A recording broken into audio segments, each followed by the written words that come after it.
All right. So what kind of availability do you have from Chris?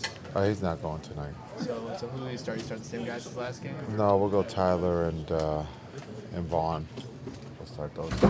Along with Giannis, Jabari, and Monroe? Yes, correct. Anybody else?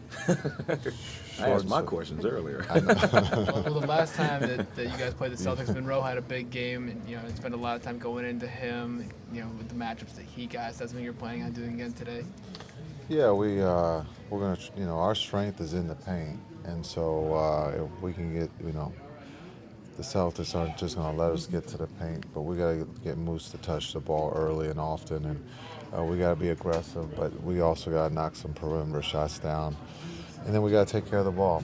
The Celtics are, playing to try to get a seed as high as 3, and they most likely want that seed. So we know that we got to be prepared because they're going to come out and play hard. They've seen you guys with your new lineup configuration with Giannis at the point. What kind of adjustments do you expect from them? They got guys on the perimeter who can pick Giannis up full court and make him work, and so. We expect that. We got Tyler on the floor, another playmaker who can bring the ball up, and so we got to find ways to get Giannis, get their bodies off of Giannis, and so hopefully our game plan can allow us to do that. Coach, speaking of Tyler, with him possibly guarding Isaiah, does it help that he was a former teammate of his and maybe know a little bit in their time from Phoenix together? I hope so. When you talk about what type of season Isaiah's having, an all-star, it could be on one of the all-NBA teams. He's playing at a very high level. So for that, Tyler's got his hands full. But team defense is going to be a premium tonight of helping one another, and hopefully, Tyler can keep them in front and make them take tough shots. You talked about what you might want to see on this final road trip and goals and things like that.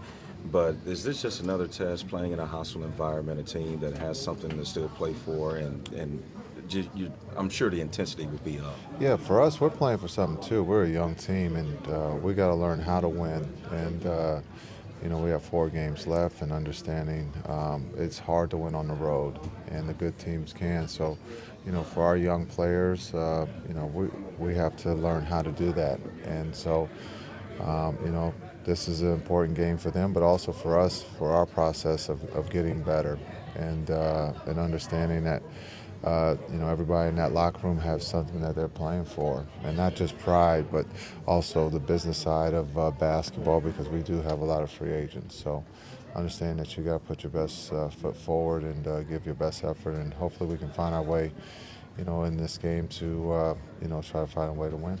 As a player, how did you kind of balance rest and health down the stretch with going after maybe a 1 seat higher line on the line? It all depends on what age you're talking about. As you get older, you pay more attention to it? Yeah, as you get older, you gotta, you're gonna have to rest, especially if you're gonna go the whole way. When you're young, you can play forever, and so rest isn't needed. I think that's something that we've kind of lost sight, about this rest thing. We got a lot of young guys who can play a lot of minutes, who can, play, and then we got older teams, San Antonio, who maybe has started the rest thing, who need rest because they've played, they got guys who are close to 40 and not close to 25. So it's a fine line, 1 game, 2 games, but you would have to ask what year or what decade for me was rest needed. Do you play a role in encouraging your players to get involved with the Olympics? Do I encourage them? Yeah, why wouldn't they want to represent their country? I think that's one of the best, times of your career is to be able to put on the red, white, and blue if you're from the United States, to be able to play with the best players in the world.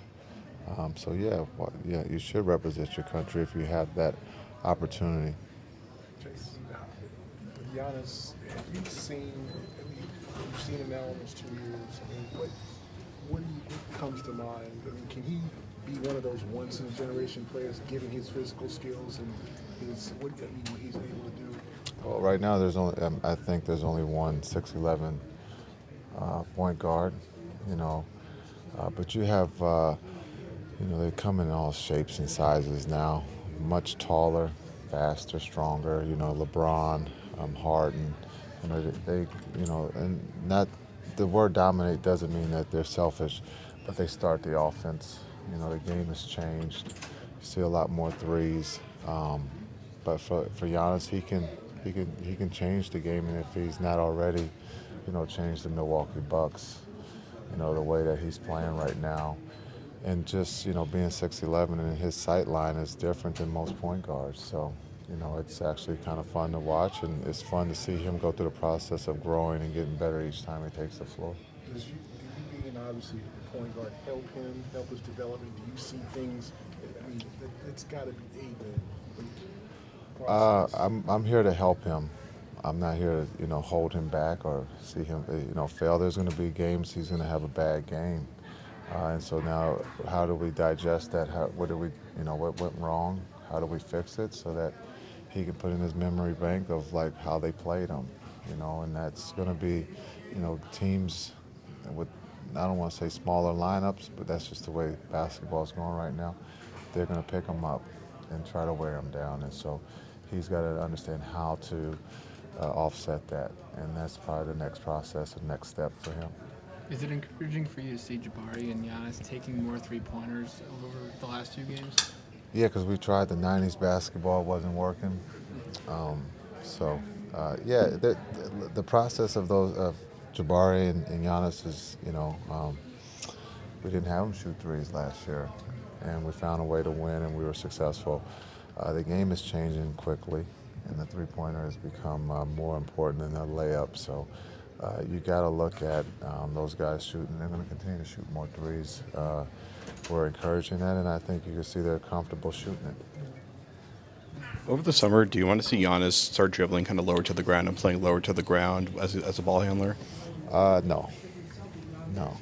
He's got to be him. He's 7 feet tall, so to put a strain on his body to get lower. There's been a couple tall point guards who played tall. Magic Johnson being one of them. No, I'm a small. When you talk 6'9" or 6'11", but when you talk about how Magic protected the ball at 6'9", turnovers, you look at Giannis's low turnover rate, being 6'11", and so I don't want to encourage of changing, him into sense of playing lower, but because playing tall has its advantages as we see. You think he's learning how to really use his body to protect the ball well in traffic? That's the next step, is being able to use your body. He's using his height, but Magic had a way of being able to protect the ball with his body. And so that would be our next film study of understanding. The reason why I don't use myself, because I was using speed more than my body. I didn't want to mess around, didn't want to give the defense a chance, so my idea was to go past you as fast as I could. Magic could use his body to shield the ball and still be able to get where he wanted to go. All right.